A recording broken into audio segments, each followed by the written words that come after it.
بسم اللہ الرحمن الرحیم۔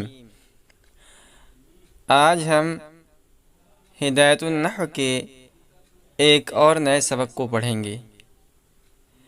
تو آج کا سبق ہمارا شروع ہوگا وَحَدُّ الْفِعْلِ كَلِمَةٌ تَدُلُّ عَلَى مَعْنًى فِي نَفْسِهَا، یہاں سے آج کا ہمارا سبق شروع ہوگا۔ اس سے پہلے والے اسباق کے اندر ہم نے جانا تھا کہ کلمہ کی تین قسمیں ہیں: اسم، فعل اور حرف، اور دلیل حصر کے ذریعے سے ہم نے جانا تھا کہ یہ تینوں کلمے کی صرف تین ہی قسمیں کیوں ہیں، چار قسمیں کیوں نہیں ہیں۔ اور اس کے بعد ہم نے کلمہ کے اقسام ثلاثہ میں سے پہلی قسم اسم کو ما لہ علیہ کے ساتھ پڑھ لیا تھا۔ اب یہاں سے کلمے کی دوسری قسم فعل کی بحث کو شروع کر رہے ہیں۔ تو صاحب کتاب یہاں تین چیزوں کو بیان کریں گے فعل کے سلسلے میں۔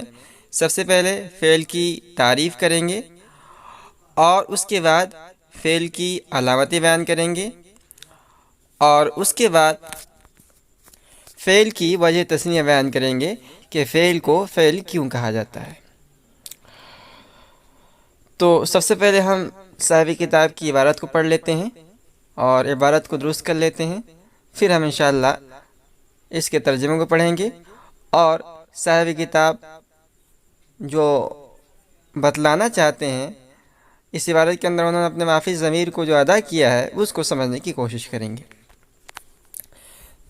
تو عبارت ہے وَحَدُّ الْفِعْلِ كَلِمَةٌ تَدُلُّ عَلَى مَعْنًى فِي نَفْسِهَا دَلَالَةً مُقْتَرِنَةً بِزَمَانِ ذَلِكَ الْمَعْنَى كَضَرَبَ يَضْرِبُ اضْرِبْ، وَعَلَامَتُهُ أَنْ يَصِحَّ الْإِخْبَارُ بِهِ لَا عَنْهُ، وَدُخُولُ قَدْ وَالسِّينِ وسوف والجزم والتصریف إلى الماضی والمضارع، وكونه أمرا أو نهيا، واتصال الضمائر البارزة المرفوعة نحو ضربت، وتاء التانيث الساكنة نحو ضربت، ونون التأكيد،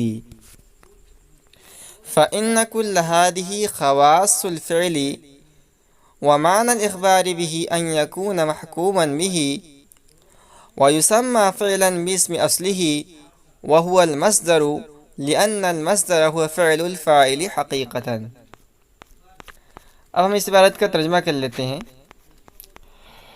تو ترجمہ یوں ہے وحد الفعل کلمۃ، اور فعل کی تعریف کلمۃ، فعل ایک ایسا کلمہ ہے تدل علی معنی فی نفسہا، علی معنی فی نفسہا ای بنفسہا، جو دلالت کرتا ہے ایسے معنی پر جو اپنی ذات میں پائے جاتے ہیں،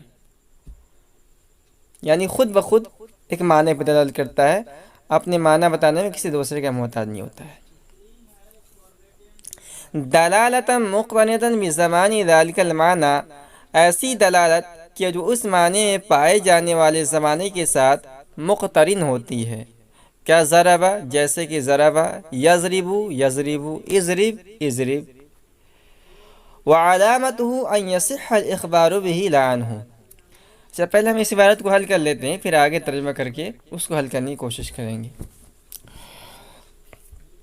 تو صاحب کتاب نے فعل کی تعریف کی، وحد الفعل کلمۃ تدل علی معنی فی نفسہا۔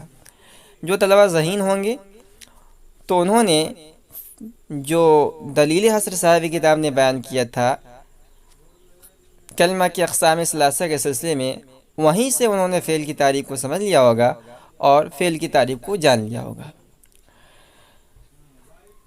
تو کچھ طلبہ بہت زیادہ ذہین نہیں ہوتے ہیں، ان کے لیے صاحب ہدایت النحو نے کھول کھول کر تعریف بیان کر دی۔ تو کہتے ہیں وحد الفعل کلمۃ تدل علی معنی فی نفسہا، یہاں غور کریں عبارت پر، علی معنی فی نفسہا، یاد رکھیں یہاں صاحب کتاب جہاں علی معنی فی نفسہا، فی نفسہا یعنی یہ کلمہ کی بحث میں استعمال کر رہے ہیں، تو یہاں معنی فی نفسہا، فی نفسہا بنفسہا کے معنی میں، ٹھیک ہے، علی معنی فی نفسہا ای بنفسہا۔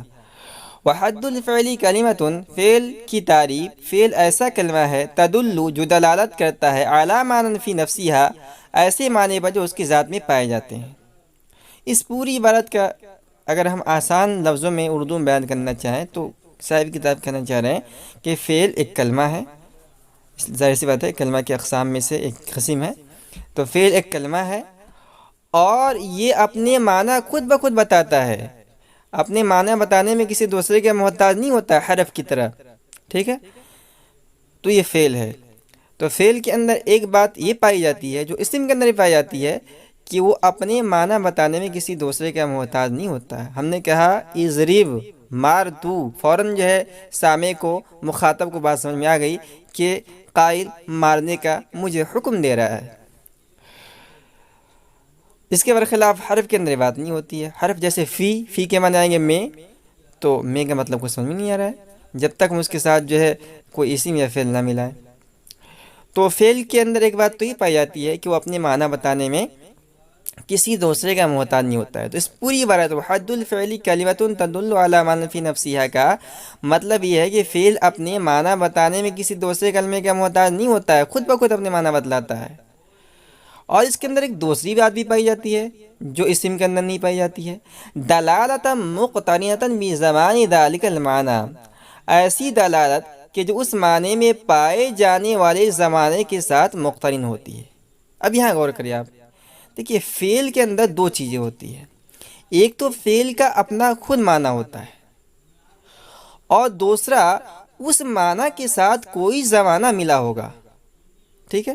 جیسے ہم نے کہا ضرب، ضرب زیدن، ہم نے کہا ضرب زیدن، تو یہاں دیکھیے لفظ ضرب ہے، لفظ ضرب کے معنی آتے ہیں مارنا، تو ضربہ جو ہے اس کی ایک فعل ہے، اس کا ایک معنی ہے، معنی کیا ہے؟ مارنا، پیٹنا، ایک فعل کا معنی ہے، اور اس معنی کے اندر ایک زمانہ پایا جا رہا ہے، ماضی کا زمانہ۔ یضربو، یضربو کے اندر بھی ایک معنی ہے، اور وہ معنی کیا ہے یضربو کے؟ مارنا، اور اس معنی کے اندر ایک زمانہ پایا جا رہا ہے، وہ ہے حال یا استقبال کا، یا مختصر میں کہا تو مضارع کا۔ تو صاحب ہدایت النحو نے اس بات کے اندر بیان کیا ہے کہ دیکھیے فعل کے اندر دو چیزیں ہوتی ہیں، ایک تو فعل کا اپنا ایک معنی ہوتا ہے اور دوسرے کہ اس معنی کے اندر کوئی نہ کوئی زمانہ ملا ہوا ہوگا، ٹھیک ہے؟ ماضی کا ملا ہوا ہوگا، مضارع ملا ہوا ہوگا، استقبال ملا ہوا ہوگا۔ تو چونکہ صاحب کتاب کی یہ کتاب بہت زیادہ مختصر نہیں ہے، کھول کھول کے بیان کرتے ہیں، عبارت کو بالکل واضح کر کے بیان کرتے ہیں کہ طالب علم کو سمجھ میں آ جائے۔ تو یہ بہت پوائنٹ کی بات میں نے بتائی ہے کہ فعل کا ایک خود معنی ہوتا ہے اور اس معنی کے ساتھ کوئی نہ کوئی زمانہ ملا ہوا ہوگا۔ جیسے مثال، تین مثال دے رہے ہیں، کا ضربہ، جیسے کہ ضربہ، ضربہ کے اندر ایک معنی ملا ہوا ہے ماضی کا، ضربہ کے خود معنی ہے مارنا، اور اس کے ساتھ ایک جو ہے کیا کہتے ہیں زمانہ ملا ہوا ہے، ماضی ہے۔ یضربو، مارتا ہے یا مارے گا، حال استقبال کا زمانہ ملا ہوا ہو، اضرب، تو مار۔ تو یہ فعل کی تعریف ہو گئی اور امید ہے کہ آپ کو سمجھ میں آ گیا ہوگا، اس کے اندر کوئی اور زیادہ باریک بھی نہیں ہے۔ اس کے بعد ہے وعلامتہ، اس کا ہم ترجمہ کر لیتے ہیں، وعلامتہ ان یصح الاخبار به لا عنہ، اور اس کی علامت یہ ہے، یعنی فعل کی علامت یہ ہے ان یصح الاخبار به، کہ وہ اس کے ذریعے خبر دینا صحیح ہو، لا عنہ، نہ کہ اس کے ساتھ، پہلی علامت ہے۔ ودخول قد والسین، اور اسی طرح فعل کی علامت ہے لفظ قد کا داخل ہونا فعل کے شروع میں، لفظ سین کا داخل ہونا فعل کے شروع میں، وسوف، اور سوف کا داخل ہونا، والجزم، اور حرف جزم کا داخل ہونا، والتصریفی الی الماضی والمضارع، اور ماضی و مضارع کی طرف گردان بن جانا یعنی گردان ہونا، وَكَوْنُهُ أَمْرًا أَوْ نَهْيًا، اور اس کا امر و نہیں ہونا، وَاتصال الضمائر الوارثة المرفوعة، اور ضمائر وارثہ مرفوع کا ملا ہوا ہونا، نحو ضربت، جیسے کہ ضربت، وتاء التانیث الساکنہ، اور تائے تانیث ساکنہ، نحو ضربت، جیسے کہ ضربت، ونون التاکیدی، اور تاکید کے دو نون کا ملا ہوا ہونا۔ اب دیکھیے یہاں وعلامتہ، اور فعل کی علامت۔ اب یہ اب کے ذہن میں ایک سوال پیدا ہوگا، طالب علم کے ذہن میں سوال پیدا ہوتا ہے کہ بھائی جب آپ نے فعل کی تعریف بیان کر دی تو اب اس کی علامت بیان کرنے کی کیا ضرورت ہے؟ مثال کے طور پر ہمارے سامنے ایک آدمی آیا اور ہم نے اس کا تعارف کرا دیا کہ بھائی دیکھیے یہ زید ہیں اور یہ فلاں مدرسے سے فارغ التحصیل ہے، مولانا بھی ہیں، مفتی بھی ہیں۔ تو ہم نے جب اس کے تعریف کر دیا تو اب اس کی علامت بیان کرنے کی کیا ضرورت ہے؟ حالانکہ صاحب کتاب جو ہے سب سے پہلے تعریف کر رہے ہیں، پھر اس کے بعد علامت بیان کر رہے ہیں۔ تو دیکھیے یہاں یہ بات دھیان دینے کی کہ دو چیزیں ہیں کہ تعریف کے ذریعے سے چیزیں ممتاز ہوتی ہے۔ آپ آگے پڑھیں گے تعریف کے اندر ایک جنس ہوتا ہے، ایک فصل ہوتا ہے، اور یعنی کئی فصلیں بھی ہوتی ہیں۔ تو اس طرح تعریف جامع اور معنی ہوتی ہے، منطق کی کتابوں کے اندر آپ تفصیل سے پڑھیں گے۔ تو تعریف کے ذریعے سے جو اشیاء ہے، یعنی ایک چیز مختلف اشیاء سے ممتاز ہوتی ہے، ٹھیک ہے، اور علامت کے ذریعے سے چیزیں خارج ہوتی ہے، ٹھیک ہے۔ مثال کے طور پر ایک مثال ہے عام سی کہ پہلے زمانے کے اندر لوگ جب سفر کرتے تھے تو وہ قافلے کی شکل میں ایک جگہ سے دوسری جگہ جاتے تھے۔ اب راستے میں ڈاکو بھی ہوتے تھے جو لوٹ لیتے تھے۔ تو اس وقت جو ماہر ہوتے تھے، تجربہ کار ہوتے تھے، مختلف انہوں نے سفر کیے ہوئے ہوتے تھے، تو وہ لوگوں کو نصیحت کرتے تھے کہ بھئی دیکھو جا رہے ہو راستے کے اندر ڈاکوؤں سے ہوشیار رہنا، ڈاکو قافلے کو لوٹ لیتے ہیں، لوگوں کو نقصان پہنچاتے ہیں، قتل کرتے ہیں۔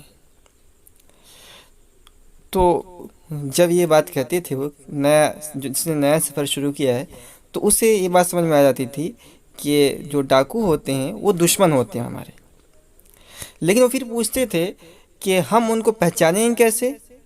تو اب ان ڈاکو کی جو ہے علامت بیان کرتے تھے کہ وہ ایسے ہوتے ہیں، وہ ایسے پگڑی باندھے ہوئے ہوتے ہیں، منہ ڈھاکے ہوئے ہوتے ہیں، اور وہ کیا ان کے اس انداز کے اندر آتے ہیں اور اس انداز کے اندر پیچھا کرتے ہیں، تو ان کی علامتیں بیان کرتے تھے۔ تو کہنے کا مطلب یہ ہے کہ تعریف سے اشیاء ممتاز ہوتی ہے اور علامت سے خارج ہوتی ہے۔ تو علامتہ ان یصح الاخبار به لا عنہ، اور فعل کی علامت یہ ہے کہ اس کے ذریعے سے خبر دینا صحیح ہو، نہ کہ اس کے ساتھ۔ تو اس پوری بات کا مطلب کیا ہوا؟ ہم نے آپ کو جو اسم کی علامت ہے وہاں بتلایا تھا کہ اسم جو ہوتا ہے مسند اور مسند الیہ دونوں ہو سکتا ہے، اور فعل صرف مسند ہوتا ہے۔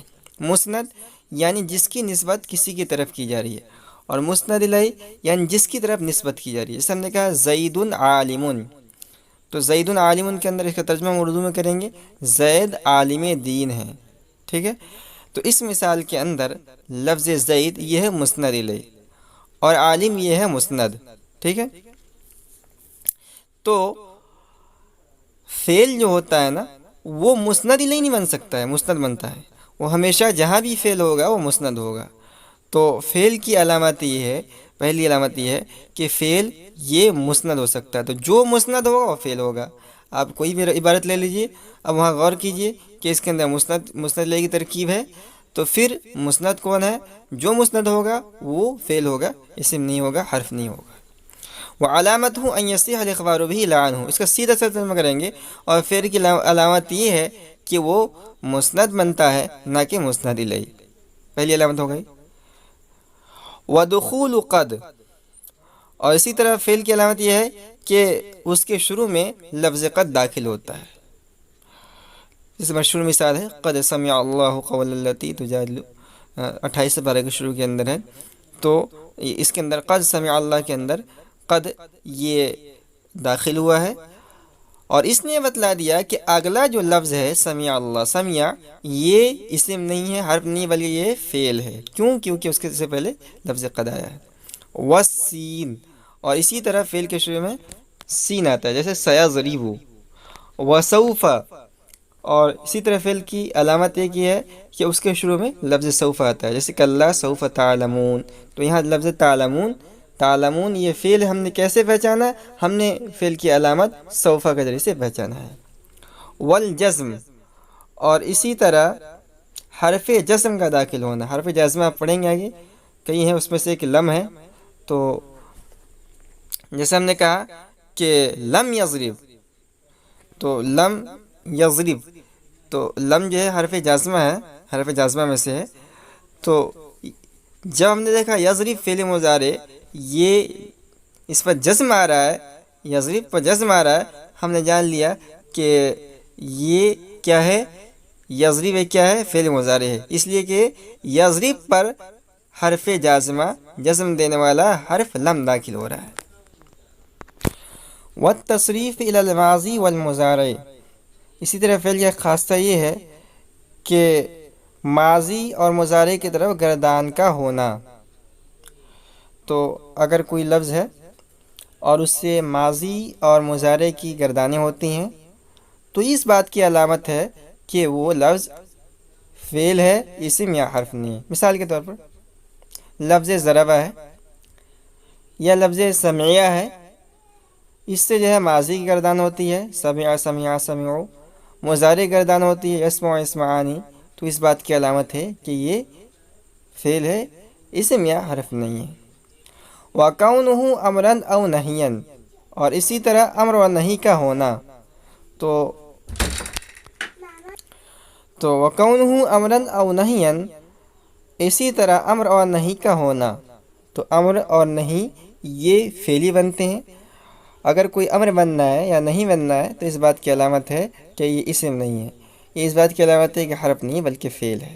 مثال کے طور پر ہم نے کہا کہ ایتی بالماء، تو اس مثال کے اندر لفظ ایتی ہے، ایتی بالماء پانی لائیے. ایتی یہ فعل امر ہے، تو یہ یعنی امر ہے اور امر ہونے کے ساتھ ساتھ فعل ہے. فعل کیوں ہے؟ اس لیے کہ یہ امر بننا ہے. یا ہم نے کہا لا تضرب مت مار، تو یہ نہیں ہے، نہیں ہونے کے ساتھ ساتھ یہ فعل ہے. کیوں؟ کیونکہ نہیں ہے.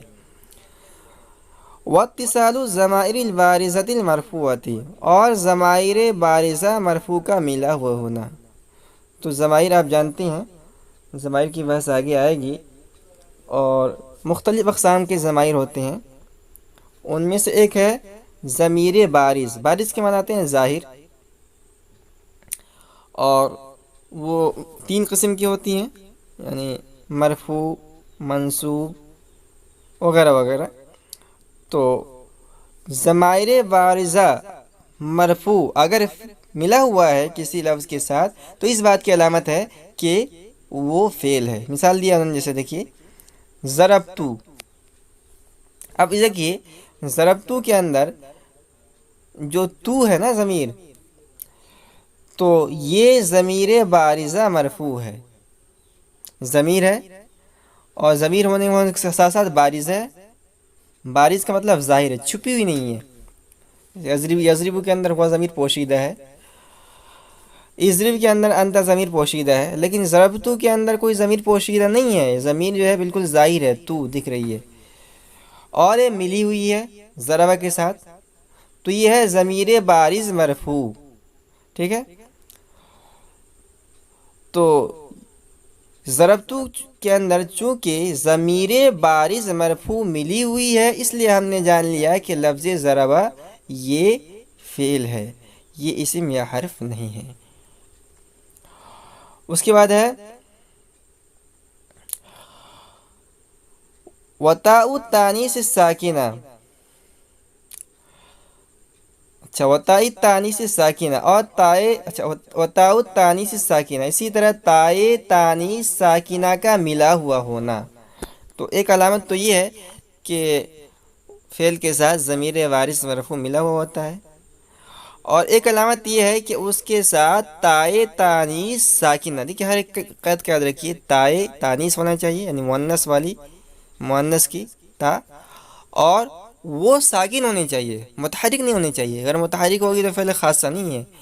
تائے تانیث مؤنث والی تا، مؤنث کی تا، اور اس کے ساتھ ساتھ وہ ساکن بھی ہو. وتاء التانیث الساکنہ اور تائے تانیث ساکنہ کا ملا ہوا ہونا یہ فعل کی علامت ہے. جیسے ضربت ہے، ضربت کے اندر تا جو ہے ضربت، یہ تائے تانیث ہے، ساکنہ ہے، متحرک نہیں ہے. اس بات کی علامت ہے کہ یہ فعل ہے. ونون التاکید، اور تاکید کے دو نون. آگے آپ پڑھیں گے بڑی کتابوں کے اندر، علم الصیغہ وغیرہ کے اندر، میزان الصرف کے اندر بھی آپ نے پڑھ لیا ہوگا کہ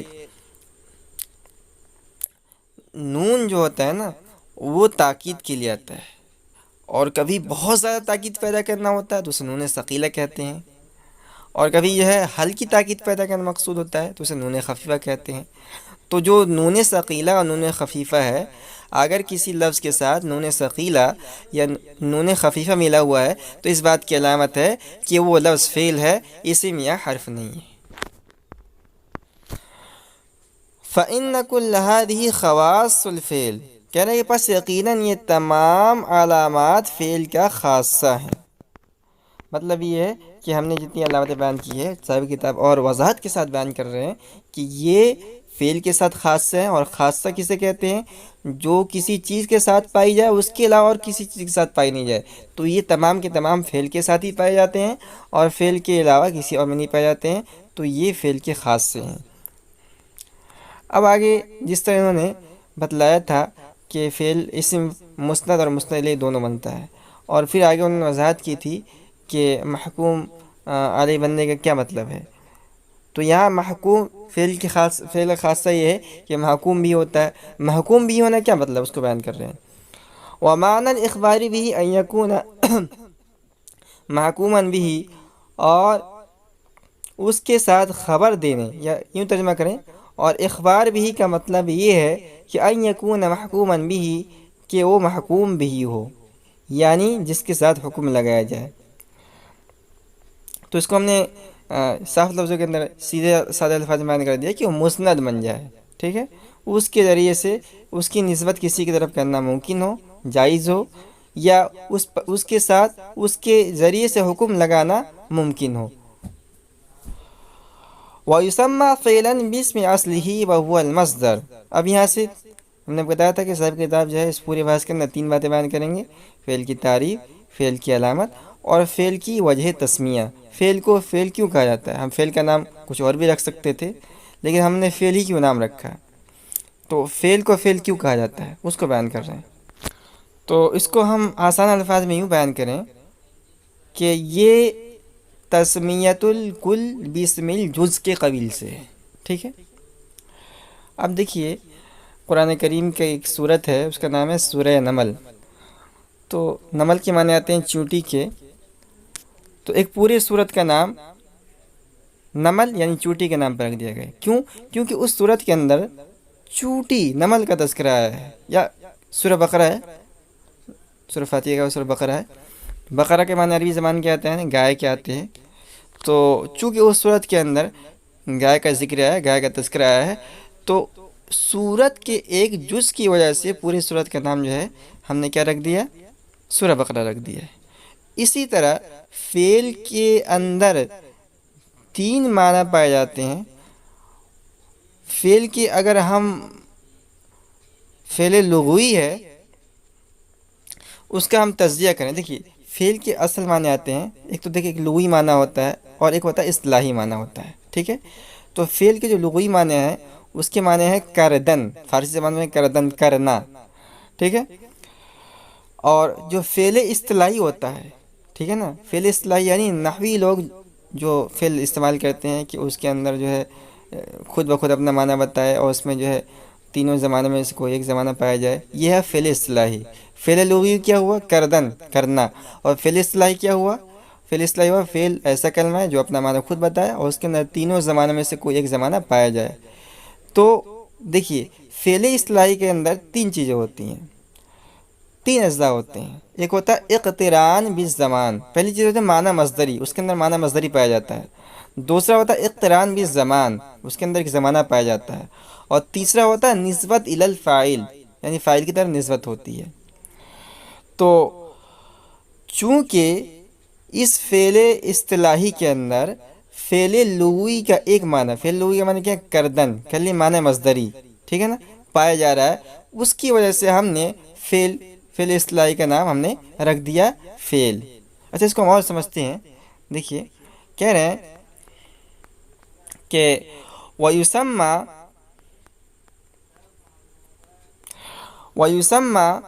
فعلاً بسم اصلی، اور اس کا نام رکھا گیا فعل کے ذریعے سے، بسم اصلی ہی اس کے اصل کے نام کے ساتھ، وہو المصدر، اور وہ مصدر ہے، لأن المصدر هو فعل الفاعل حقیقتاً، اس لیے کہ مصدر حقیقت میں فاعل کا فعل ہوا کرتا ہے۔ تو تھوڑی سی ٹیڑھی اصطلاح میں استعمال کی ہے،